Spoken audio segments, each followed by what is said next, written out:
Ahoj parto, zdravím vás tady na kanálu Welding Mechanik Petr. Dnešní video nebude úplně jako ode mě. Kluci točili, nebo mě tam natočili kluci časosběr z té demontáže, vlastně když půlili ten bagr, a pak zase z té následné montáže, tak z toho udělali takový hezký časosběr. Takže to dnešní video nebude moje, ale bude od kluku. Je tam jenom jedna taková rychlovka, ještě vytažený jeden šroubek, vlastně co jsem dělal.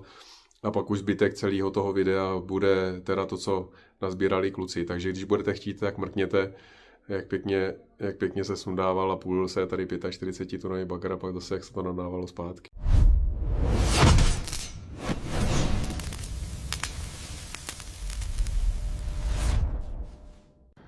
No parto, ještě než vám pustím to video vlastně z té montáže a demontáže, nebo z demontáže a montáže, tak ještě kluci přišli, tady mám vlastně na kardanu na dempru.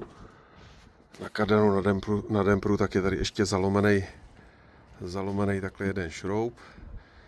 Tak doufám, že se tam dostanu, aby to kluci nemuseli nějak jako půlit, no. Ale teoreticky jo, snad to tam nedodrbu. Není to jako úplně ideální pozice, ale věřím tomu, že se tam dostanu. Takže ještě tady tohle a pak už bude to video z té montáže. No hele, tady mám takový čudlík. Jo, no. Čau Marťo. Azár, čau. Ještě tady mám vytahovat vlastně tady ten čudlajs. Už tam mám navařený čudlík, teda zatržený v kardanu šroub. Jo, tohle, Pardon. Teď tam jenom šupnu nějakou matku, věřím tomu, že to půjde ven. No kamarádi, hele, už je to venku. Ještě jsem se s tím trošku natrápil, protože jak jsem tam tu matku dal na křivo, tak vlastně nasadil jsem klíč, ona se utrhla, to kousnutí paráda, to se povolilo, že se to urvalo, ale jak se otočila, byla excentrický, tak vlastně se sekla tady taková stěna, ono to není plochý, ale je tam taková jako hrana a seklo se to samozřejmě o tu hranu. Tak jsem to kousek zabrousil a pak zbytek jsem odkapal nomé tygovkou. Pak už to šlo otočit, jo, že už jsme za to vzali nomé blickama, už to šlo blickama ven.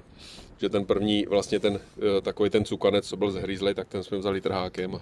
Takže dobrý. No a teď už opravdu bude to slibovaný video s tou demontáží a montáží zpátky té otoče.